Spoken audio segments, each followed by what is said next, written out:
بسم اللہ الرحمن الرحیم۔ سوال: رسول پاک صلی اللہ علیہ وآلہ وسلم نے سب سے افضل انسان کن لوگوں کو کہا ہے؟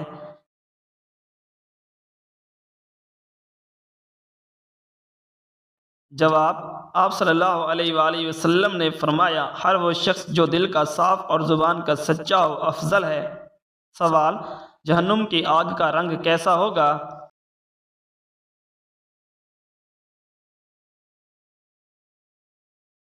جواب: سیاہ رنگ ہے۔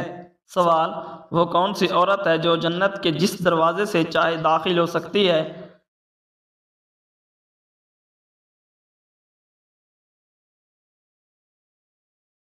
سوال: رسول پاک صلی اللہ علیہ وآلہ وسلم نے فرمایا، جو عورت 5 وقت کی نماز پڑھتی ہے، اپنی عزت کی حفاظت کرتی ہے اور اپنے شوہر کی فرما برداری کرتی ہے، وہ جنت کے جس دروازے سے چاہے داخل ہو سکتی ہے۔ سوال: عورت ننگے سر بے پردہ گھر سے باہر نکلتی ہے، اس کے لیے شریعت میں کیا حکم ہے؟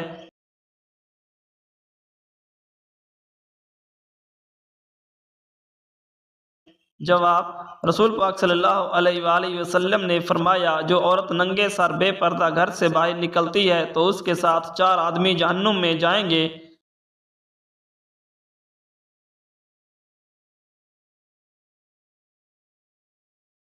پہلا اس کا باپ، دوسرا اس کا شوہر، تیسرا اس کا بھائی، چوتھا اس کا بیٹا۔ سوال: ہم لوگ کس نبی کی امت ہیں؟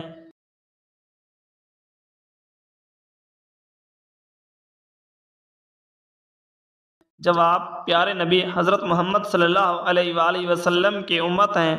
سوال: کس نبی کے بعد نبوت کا دروازہ بند ہوا؟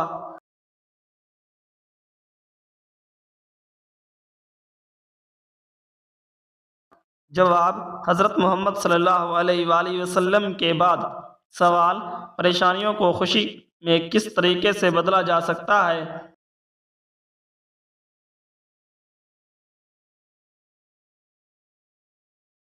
جواب: حضرت علی رضی اللہ تعالی عنہ نے فرمایا، 3 طریقوں سے پریشانی خوشی میں بدل جاتی ہے۔ نمبر 1 خاموش رہنے سے، نمبر 2 صبر کرنے سے، نمبر 3 شکر کرنے سے۔ سوال: اسلام کے 5 ارکان میں سے آنکھوں کی ٹھنڈک کس رکن کو کہا جاتا ہے؟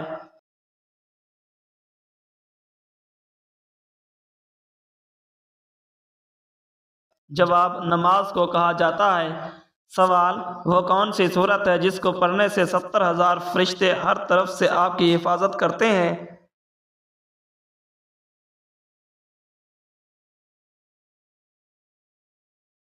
جواب: آیت الکرسی کو پڑھنے سے۔ سوال: کس صورت کو پڑھ کر گھر میں داخل ہونے سے محتاجی دور ہوتی ہے؟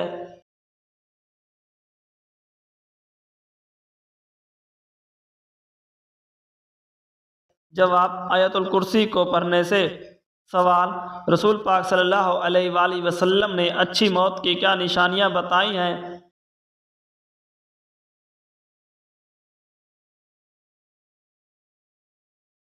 جواب: آپ صلی اللہ علیہ وآلہ وسلم نے فرمایا، موت کا اچانک آنا افسوس کے لائق ہے کہ مرنے والا کچھ کہہ سکے اور نہ کچھ کر سکے۔ آپ صلی اللہ علیہ وآلہ وسلم کے زمانے میں کسی آدمی کی اچانک موت واقع ہو گئی تو کسی نے کہا، کیا ہی اچھی موت مرا ہے، نہ کوئی بیماری دیکھی، نہ جان نکلنے کی تکلیف ہوئی۔ جب آپ صلی اللہ علیہ وآلہ وسلم کو اس کا یہ کہنا معلوم ہوا تو آپ صلی اللہ علیہ وآلہ وسلم نے فرمایا، تیرے پاس کیا ثبوت ہے کہ اچانک موت آنے سے اس کو تکلیف نہیں ہوئی؟ اگر اللہ تعالیٰ اسے بیماری کی تکلیف اٹھانے کے بعد موت دیتا تو اس کے سب گناہ معاف ہو جاتے۔ سوال: وہ کون سی چیز ہے جو ایک بار استعمال ہو جائے تو دوبارہ استعمال نہیں ہوتی؟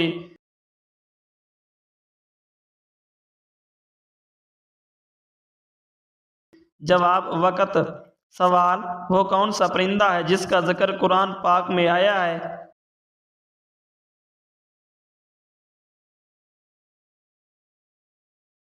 جواب: ہدہد۔ قرآن پاک میں ہدہد پرندے کا ذکر سورۃ النمل میں آیا ہے۔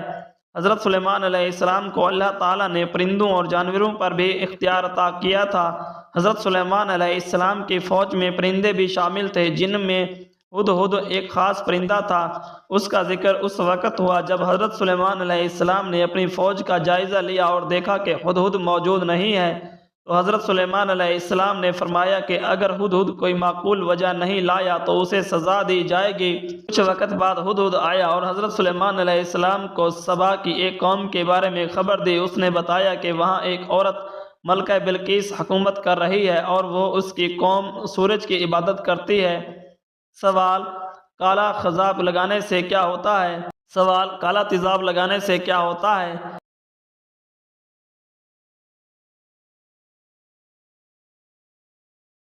جواب: حضرت عبداللہ بن عباس رضی اللہ تعالیٰ عنہ سے روایت ہے کہ نبی کریم صلی اللہ علیہ وآلہ وسلم نے فرمایا، آخر زمانے میں ایسے لوگ ہوں گے جو کالے تیزاب سے اپنے بال رنگیں گے، وہ جنت کی خوشبو بھی نہیں پائیں گے۔ سوال: وہ کون سی چیز ہے جس پر آدمی قسم کھا کر کہتا ہے میں نہیں کروں گا پھر بھی کر لیتا ہے؟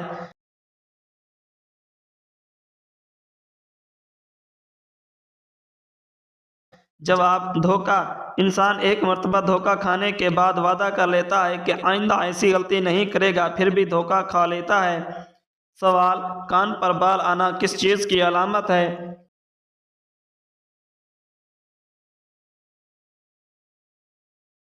جواب: کان پر بال آنے کے بارے میں مختلف روایات میں مختلف خیالات پائے جاتے ہیں۔ کچھ لوگ اسے خوش قسمتی یا کامیابی کی علامت سمجھتے ہیں، جبکہ کچھ اسے لمبے عمر کی نشانی مانتے ہیں۔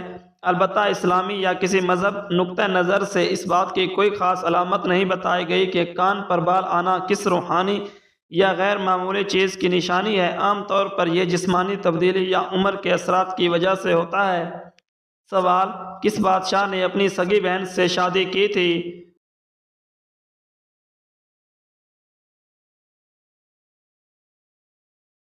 جواب: یہ بات زیادہ تر محمد بن قاسم کی فتح سندھ سے جڑے مسلم مورخین کی روایات میں ملتی ہیں۔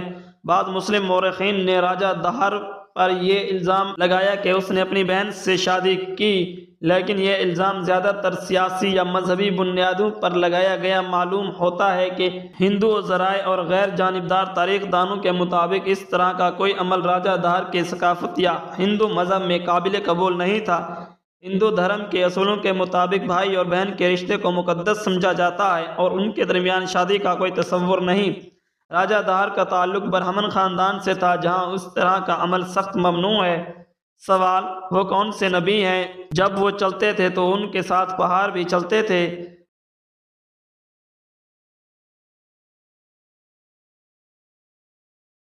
جواب: حضرت داؤد علیہ السلام۔ سوال: دودھ دینے والے جانور کی قربانی کرنا کیسا ہے؟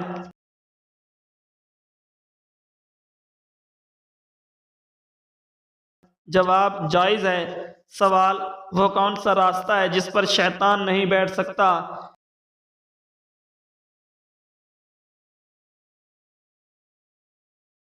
جواب: شیطان ان راستوں پر نہیں بیٹھ سکتا جو اللہ کی یاد، عبادت اور تقوی کے راستے ہوں۔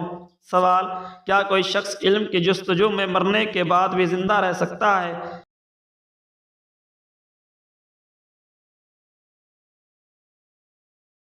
جواب: جی ہاں، حضرت محمد صلی اللہ علیہ وآلہ وسلم نے فرمایا، جو شخص علم کی جستجو میں نکلا وہ جنت کی راہ پر ہوتا ہے۔ علم کے اثرات اتنے گہرے ہوتے ہیں کہ وہ انسان کی موت کے بعد بھی اس کے عمل کے طور پر اس کے حساب میں لکھ دیے جاتے ہیں۔ سوال: وہ کون سے 3 شخص ہیں جو قیامت کے دن اللہ تعالیٰ کے سائے کے نیچے ہوں گے؟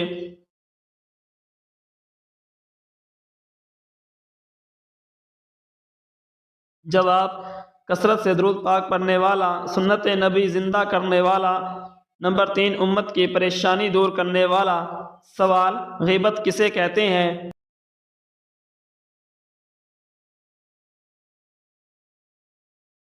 جواب: کسی کی کوئی ایسی بات یا ایسا عیب پیٹھ پیچھے دوسروں کو بتانا جس سے وہ برا مان جائے، غیبت کہلاتی ہے۔ سوال: حضرت آدم علیہ السلام نے جنت میں کتنا عرصہ قیام فرمایا؟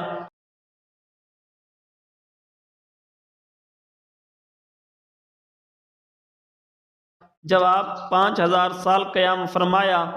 سوال: کیا مسلمان غیر مسلموں کے ساتھ محبت کر سکتے ہیں؟